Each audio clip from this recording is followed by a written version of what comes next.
La lírica. Catulo, Horacio y Ovidio.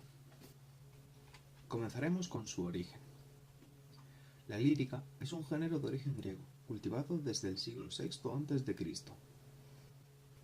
El nombre de la lírica alude a la antigua costumbre griega de recitar los poemas con acompañamiento de un instrumento musical, generalmente la lira o la cítara.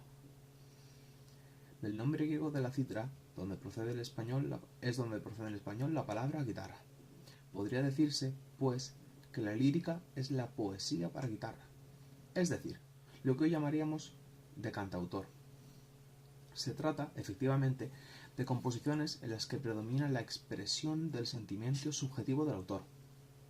En Roma, entre los años 65 y 40 a.C., se intensificaron los contactos con Grecia, acudieron a la urbe literatos, poetas y filósofos, y la juventud de la ciudad quedó fascinada por las modas helenizantes.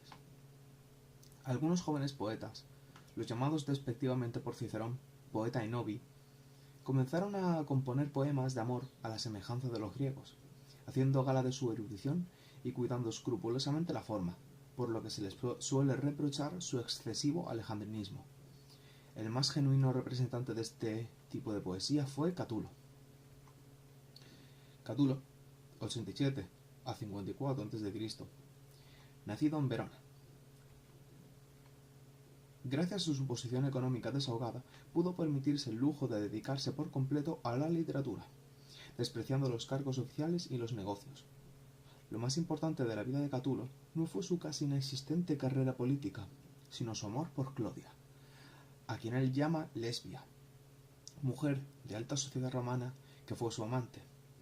En sus Carmina refleja como nadie la dulzura y la amargura del amor, que mezcla el éxtasis, dame 1000 besos, luego 100, luego otros 1000, con la tortura de ver cómo la mujer amada se entregaba al más absoluto desenfreno, rompiendo de una tacada las ingles de 300 amantes. Y la más triste desilusión: quedó mi corazón, por culpa tuya, como la flor al borde del prado cuando el arado la rozó al pasar. Compuso también epigramas en los que vierte ácidos ataques contra personajes de su entorno político.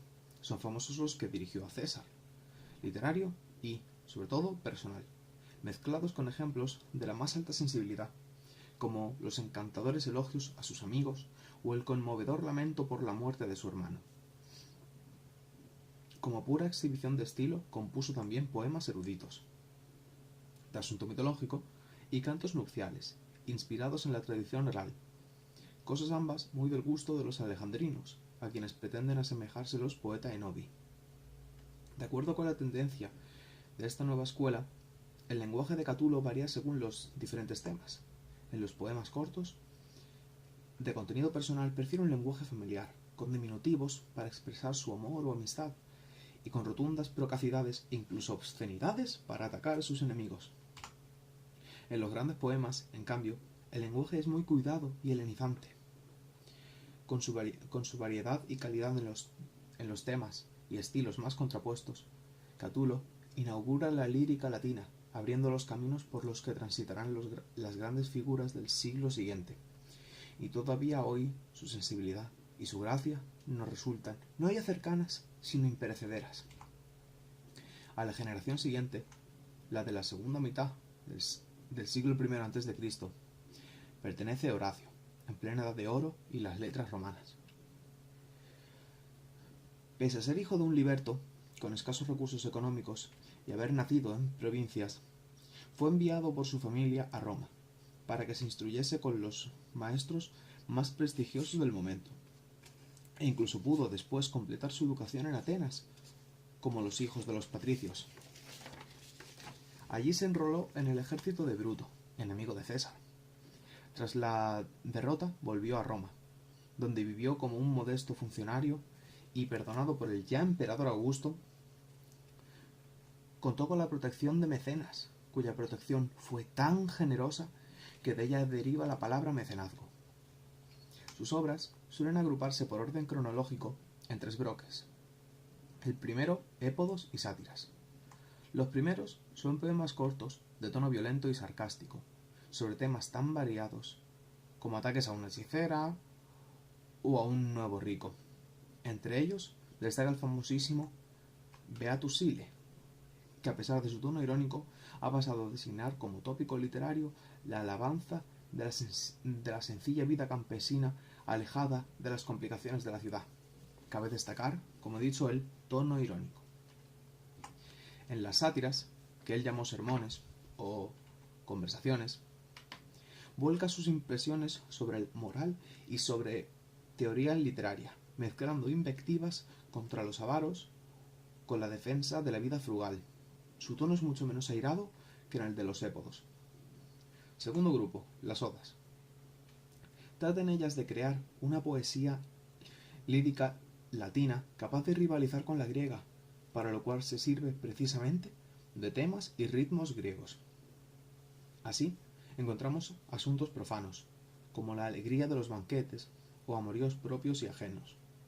Incursiones filosóficas siempre en el campo del epicureísmo, preferido por el poeta.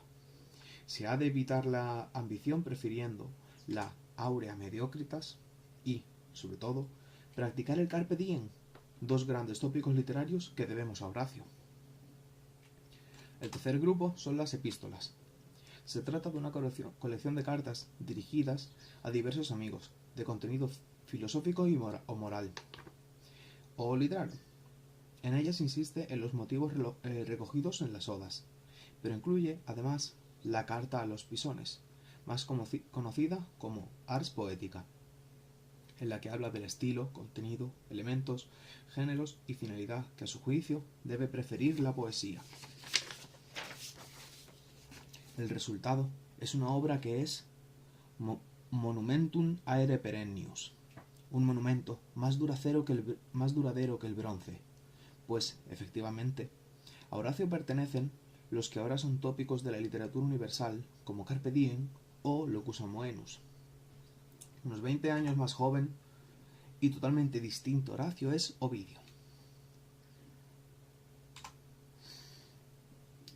Pertenecía a una familia rica, y como muchos otros jóvenes de su misma clase social, se dedicó a la carrera judicial, pero, aunque le sobraban cualidades para ello, le faltaba vocación, y acabó entregándose por entero a la literatura, su verdadera pasión.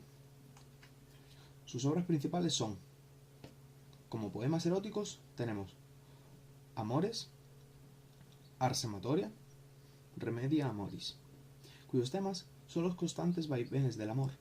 Sus consejos nunca son moralistas, y a veces son tan graciosos como evitar que al que pretende conquistar a una joven se le asomen los pelillos de la nariz. En los grandes poemas destaca la Metamorfosis, 15 libros de tema mitológico, que recogen todo tipo de historias y fábulas en las que se narran gran cantidad de transformaciones de los más variados personajes mitológicos. La obra hace gala de un tono elevado y repleto de erudición. Por su parte, los fastos hablan de las numerosas celebraciones festivas que jalonaban la vida cotidiana de los romanos. En su obra vemos el reflejo de su evolución personal. Es un hombre brillante, inteligente, erudito. Vivía en una sociedad frívola, y con sus poemas de tono erótico se convirtió en un cronista de su época. Es galante, mundano, y describe amores igualmente mundanos con gracia y frivolidad. Esto le ocasionó el destierro por decisión de Augusto. Murió en el Ponto sin que se le permitiese el regreso, escribiendo lamentos para tratar de conseguir el perdón de César en obras como Tristes. Fue probablemente uno de los autores más fecundos de la literatura latina y, desde luego, el que tuvo mayores dotes innatas. Juro, pater, nunquam componere versus. Esto es, prometo, padre, no volver a componer versos. Fue el verso con el que prometía a su irritado padre abandonar la poesía. Y se le suele considerar el mejor poeta elegíaco latino. No hay que olvidar, además, su enorme valor como transmisor de la mitología clásica, presente no solo en la literatura, sino también en la pintura universal.